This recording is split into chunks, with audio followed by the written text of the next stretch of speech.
Hello everyone, myself Anamika. तो मैं आज रिविजन कर रही हूँ cell the unit of life. इसमें फर्स्ट क्वेश्चन है, किसी भी ऑर्गेनिज्म को हम लिविंग या नॉन लिविंग कैसे बोल सकते हैं। तो इसका सिंपल आंसर है सेल, क्योंकि सेल जो है वो किसी भी लिविंग ऑर्गेनिज्म का बेसिक यूनिट है।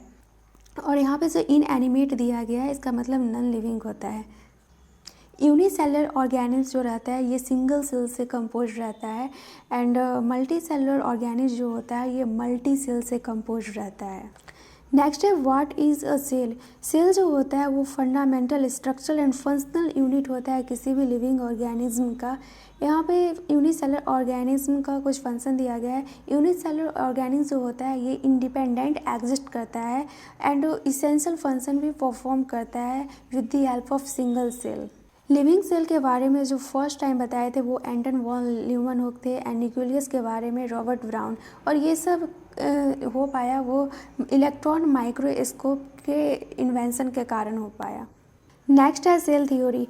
मैथियस स्क्लेडियन एक जर्मन बॉटनिस्ट थे। इन्होंने 1838 में प्लांट को ऑब्जर्व किया और देखा कि प्लांट जो बना है वो डिफरेंट काइंड के सेल से बना हुआ है जो कि फॉर्म करता है टिश्यू को। सेम टाइम पे थियोडोर स्वान जो थे वो एक ब्रिटिश जूलॉजिस्ट थे। 1839 में उन्होंने देखा कि एनिमल सेल का जो आउटर लेयर रहता है वो बना रहता है प्लाज्मा मेम्ब्रेन का। और स्वान ने ये भी बताया कि प्लांट के पास एक यूनिक टाइप का कैरेक्टर होता है, सेल वॉल होता है। फिर स्वान ने अपना एक थ्योरी दिया जो कि एक हाइपोथेसिस थ्योरी था, इमेजिनरी एनिमल और प्लांट जो है ये कंपोज्ड है सेल एंड सेल के प्रोडक्ट से। फिर स्क्लेडियन एंड स्वान जो थे दोनों मिलके एक सेल थ्योरी दिए। इसमें उन्होंने ये एक्सप्लेन नहीं कर पाए कि कैसे न्यू सेल फॉर्म होता है। फिर फाइनली रुडोल्फ विर्चो आए 1855 में और एक्सप्लेन किए कि न्यू सेल जो बनता है वो पहले वाला सेल से ही बनता है, जिसको हम बोलते हैं ओमनी सेलुला ई सेलुला। इन्होंने मॉडिफाई किया सेल थ्योरी को और फाइनल शेप दिया कि जितना भी लिविंग ऑर्गेनिज्म है सब बना हुआ रहता है सेल से एंड सेल के प्रोडक्ट से। एंड सेकेंड में बोले जितना भी सेल अराइज होता है वो प्री एक्साइटिंग सेल से ही अराइज होता है। जैसे कि पेरेंट्स का सेल होता है तो पेरेंट्स से डॉटर सेल्स में आता है, ऐसे ही वो प्री एक्साइटिंग सेल से ही आते रहते हैं। नेक्स्ट है an overview of cell. Cell को हम देख सकते हैं ओनियन पिल में एंड ह्यूमन चिक में। यहाँ पे डीलिमिटिंग स्ट्रक्चर दिया है, इसका मतलब बाउंड्री होता है। डेंस मेम्ब्रेन बाउंड स्ट्रक्चर जो होता है उसको हम न्यूक्लियस बोलते हैं। इसमें कंटेंट रहता है genetic material, DNA. Membrane bound nuclei जो रहता है वो इक्वारियोटिक में रहता है, प्रोकारियोटिक में नहीं रहता है। सेमी फ्लूइड मैट्रिक्स को हम साइटोप्लाज्म बोलते हैं। यहाँ पे ये मेन एरिया है सेलुलर एक्टिविटीज़ का, और यहाँ पे बहुत टाइप का केमिकल रिएक्शन चलते रहता है जिसको कि हम मेटाबॉलिक रिएक्शन भी बोलते हैं, जो कि सेल को लिविंग स्टेट में रखता है, मतलब ज़िंदा रखता है। न्यूक्लियस मेम्ब्रेन बाउंड स्ट्रक्चर है, बट इसके अलावा और भी मेम्ब्रेन बाउंड स्ट्रक्चर है जिसको कि हम ऑर्गेनेल बोलते हैं। एग्जाम्पल में endoplasmic reticulum, Golgi complex, lysosome, mitochondria, microbodies and vacuoles. Prokaryotic cell होता है उसमें मेम्ब्रेन बाउंड ऑर्गेनेल्स नहीं रहता है। राइबोसोम जो होता है ये नॉन मेम्ब्रेन बाउंड ऑर्गेनेल्स रहता है और ये प्रोकारियोटिक एंड यूकारियोटिक दोनों में पाया जाता है। राइबोसोम ओनली साइटोप्लाज्म में ही नहीं रहता है, ये ऑर्गेनेल में भी रहता है। Example chloroplast, mitochondria and rough endoplasmic reticulum.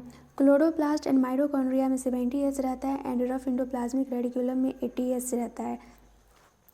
70S और 80S को याद करने में बहुत कन्फ्यूज़न होता है, तो हम इसको सिंपल ट्रिक से याद कर सकते हैं। 80S 70S है तो दोनों में पहले हम 50-50 डिवाइड कर लेंगे, और ये 80S है तो इसमें थोड़ा ज़्यादा रहेगा तो 10 50 में से इधर दे देंगे तो ये 60 हो जाएगा एंड ये 40 हो गया, तो 60:40 इसका याद हो गया। एंड 70S में हम 50-50 रेशियो छोड़ देंगे एंड इसको हम बड़ा भैया मान लेते हैं और इसको छोटा भैया।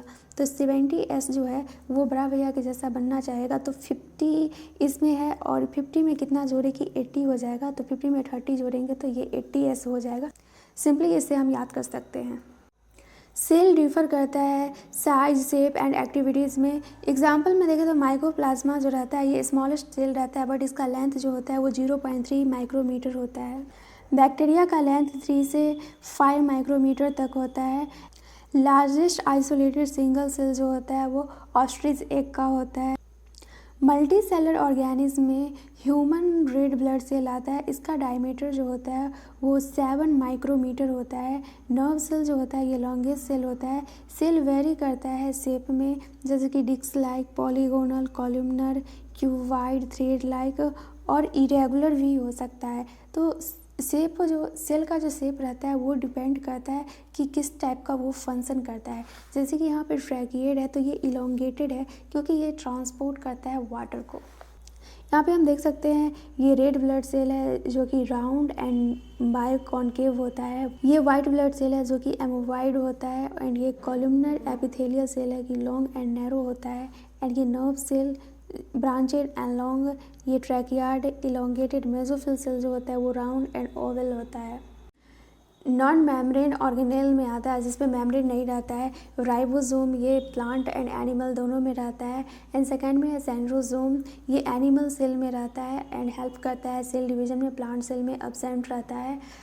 नेक्स्ट है प्रोकैरियोटिक सेल। प्रोकैरियोटिक सेल में बैक्टीरिया, ब्लू ग्रीन एल्गी जिसको कि साइनोबैक्टीरिया बोलते हैं, माइकोप्लाज्मा, पीपीएलओ ये सब प्रोकैरियोटिक सेल में आता है।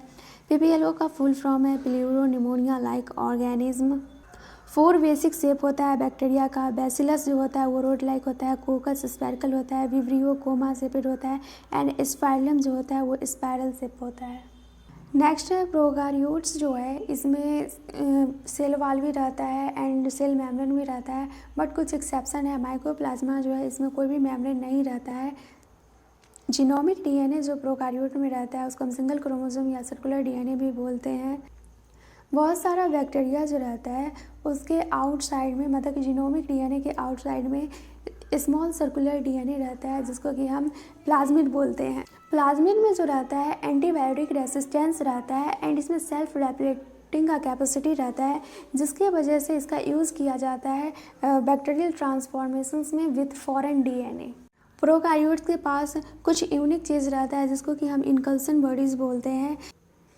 एंड प्रोकैरियोट्स में सेल मेम्ब्रेन जो है वो डिफ्रेंशिएट कर जाता है जिसको कि हम मेसोसोम बोलते हैं। ये डिफ्रेंशिएट कर जाता है, फोल्ड हो जाता है इसका प्लाज्मा मेम्ब्रेन। एंड यहाँ पे ये हम डायग्राम देख सकते हैं। यहाँ पे यूकैरियोटिक सेल जो है ये 10 से 20 माइक्रोमीटर तक होता है एंड टिपिकल बैक्टीरिया 1 से 2 माइक्रोमीटर तक होता है।